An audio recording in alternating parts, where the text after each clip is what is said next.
when it comes to writing music, what are the rules? Okay, what is it that we have to think about and pay attention to when it comes to writing on the music staff? So a couple of things. First off, when we're talking about lines and spaces, we number them actually going up the staff. So this is 1, 2, 3, 4, 5, and 1, 2, 3, and 4. So when you say line 5 or you say line 3, and this is universal, okay? Now sometimes we do say, you know, top line, bottom line. That's fine, okay? People say that. That's okay. But if you are numbering, this is how we number them on the staff there. Now, what are these guys? These are called ledger lines. And what they do is they extend the staff in either direction.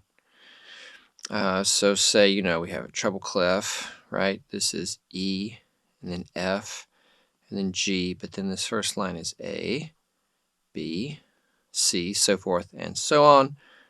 E, D, C, B, A, down there.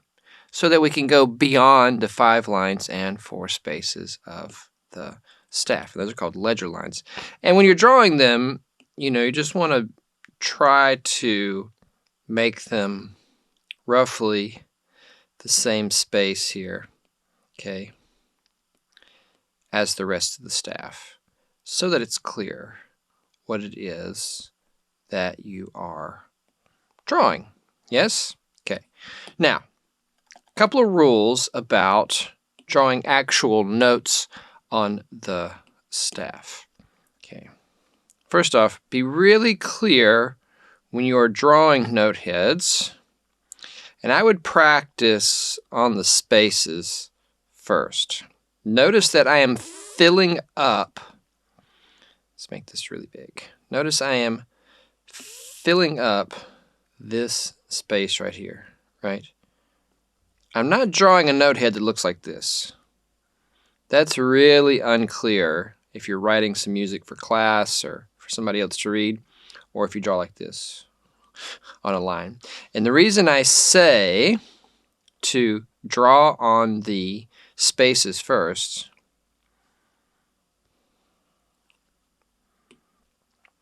is that you get lots of practice filling up the space and knowing exactly how big the note head is going to be, so that when you do draw on a line, it's a little easier, right? So this should be the same size as this, yes? So drawing on the spaces, since I have the kind of border outline there to help me draw, then when I go to draw on the line, it's just much, much easier because I don't want this. Right? That's too hard to read. That is not how we write music, okay? By having, you know, a note that's this size next to a note that's this size. And same thing when I'm drawing on the space. This right here, this kind of business, this is a big no. All this kind of stuff. No, no, no, no, no. Okay? We don't do that. Right? Now, what about when I have to put let's try a little bit different pen there. What about when I have to draw a stem on the note head? Well, stems always go down on the left and up on the right. No matter where the note head is on the staff, yes, whether it's down here or down there or up here, it goes up.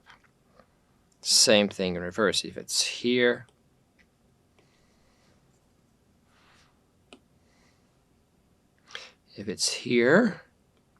go down, down. Oops, I ran out of room. I go down, down, down on the left, up on the right. Yes? Now, in terms of whether or not I go up or down, the middle line is my rule of thumb. Yeah, so in theory, this middle line is the place where the stem can go either up or down. But we break this rule all the time. The other rule I mentioned about up on the right, down the left, we never break that rule. That rule is always, you're never going to see this in music. That is an absolute no. Okay? Or this. Right? That is also a big no. Okay? We don't do that. We're going to write music that way. Okay? Always up on the left, down. Up on the right, down the left. Okay? Now, whether or not I go up or down to begin with, we break that rule constantly, and I will show you why. Let's say I have some, let's draw some filled in note heads here.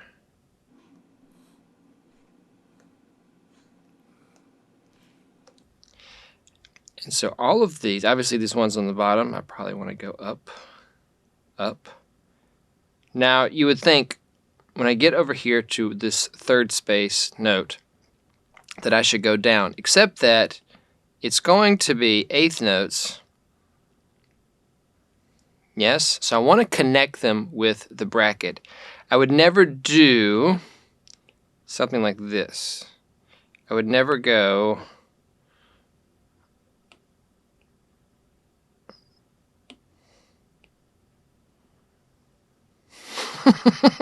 that just doesn't exist. That looks kind of funny. That does not exist in music. Way too hard to read, okay? Impossible to read. We always, okay, make it look like this. Because so that it's legible, all right? So that we can actually perform it and play it on a musical instrument. Okay, so that's a little bit about brackets and stems, okay? Connect them, go up or down so that it makes sense. Just make sure you go up on the right, down on the left. Okay, now, some actual clefs here. Let's draw a couple.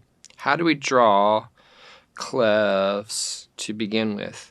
Well, treble clef is also known as the G clef because this part right here goes around the G line. Or in other words, wherever this little thing happens, that is a G. In some really, really old kind of arcane music, you'll actually see this clef move. And so the way I like to draw, there's a couple of ways. Either I go down like this and come around. All right, that one's a little different. Maybe I could draw it better. Go down like this. Well, I like that one better. All right, so kind of crossing over that fourth line, aiming for that helps make it look nice. Yeah. The other way is to start at the bottom and go up so you never lift your pen. Although my line is not very straight. There's some different tools in here in the 4-score. Oh, there it is. Okay, so I do have ways of drawing a straight line in here.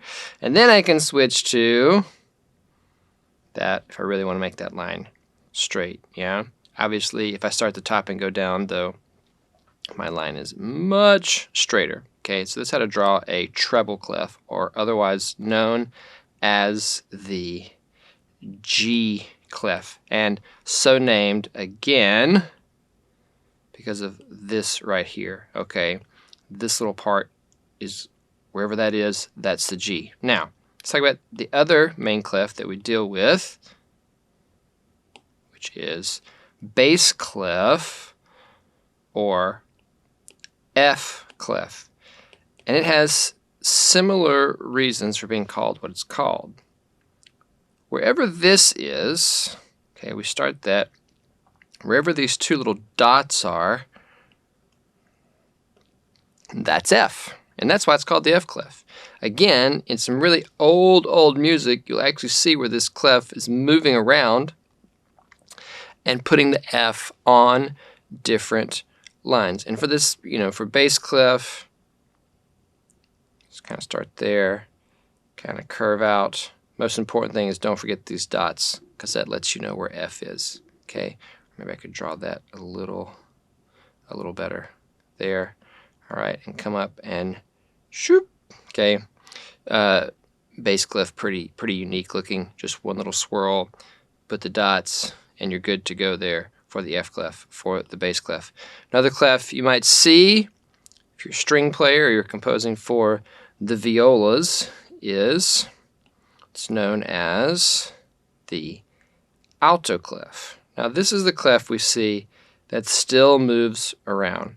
And we call it the C clef because wherever these two little backward circles meet, or backward C's meet, that's where middle C is. Now this is for viola, we call it alto clef. We call this one tenor clef, right? It's for the cellos. And so then on here we have C there. There's middle C, right? Middle C. This is middle C. And again, we call this alto. We call this one tenor, right? This one truly is the movable clef, and this is the one that you will see move. These are the two main positions that you will see this C clef. Again, you might run across some really old music where this guy is moving around quite a lot. But these days, these are the two places where you will see it most often, all right, in most traditional music here, all right, the C clef. And again, to draw it, we just, let's erase that. We just have two lines. I would practice drawing this one on the staff, and then these two things just meet wherever you want middle C to be, okay? So if I'm going to move it up for tenor, just start a little higher, come down to the second line, and make those two things meet on the fourth line so I have middle C there. Okay? Simple enough. Those are our three clefs. When you see different key signatures in a big score, in a band score, or a full symphonic score, that has to do with transposition, not any kind of clefs being in a different spot. It just has to do with, you know, that instrument sounding in a transposed key, and so you'll see, you know, different key signatures over there, but you won't see a bunch of different clefs. So don't move the clef around, just move the key signature around to accommodate, okay, our transposing instruments there. Time signature. Then we're going to get into some accidentals here. Time signature, when it comes at the beginning of the music, is just the top half of the staff and the bottom half. So I write the first number there on the top two spaces, and then I write the other number down below.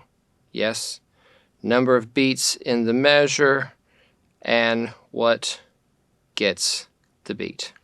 Simple enough. Write them one over the other. And time signatures you only have to write once at the beginning of the piece or when the time signature changes. Now key signatures, okay, and this is a biggie, accidentals. And this, really think about what we were talking about with writing the note heads when we're talking about writing sharps and flats. And of course, sharps raise the note, okay? This is called a sharp. And this is called a flat, okay? This one makes the note go up a half step. This one makes the note go down a half step. And notice that when I'm drawing these, it's really clear what line or space. I'm not going in any kind of good order. Let's go in a better order here. Okay, so for the sharps, let's draw our treble clef. Okay, so let's just do all of them. Okay, F, C, G, D,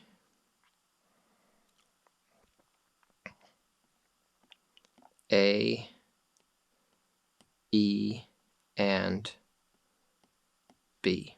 And you know exactly what line or space, no matter how big or small I make this guy, you know what line or space that is supposed to be on. Let's draw the flats here in treble clef. We have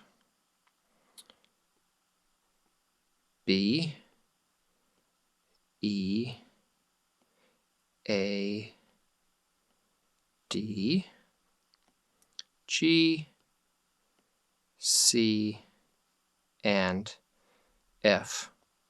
And they always go in the same order like this when I'm writing sharps and flats for the key signature. Now, let's say I have a note, I'm writing an accidental there in the piece. Okay, just like I fill up this space, right, with the note head, or if I'm drawing on the line. If I draw a sharp or the flat, again, I fill up the space so that it's really clear. I would never want to do this. Or I have a note, okay. That is completely unclear. Yes, where I've drawn this, it's like, okay, is it on the line? Is it on the space? What's it doing? How do I read that? It's a mess. If I say this is going to be, this is supposed to be a B flat, then I have to make it just like the note head. Okay, really fill up the space so that it's really, really clear what's going on in the music there. Okay, super important when you're writing sharps and flats. I would practice, like we said before about the note heads, I would practice on the spaces because you have that boundary of the two lines. And you can really just start to get a sense of how big to make this guy. Yeah?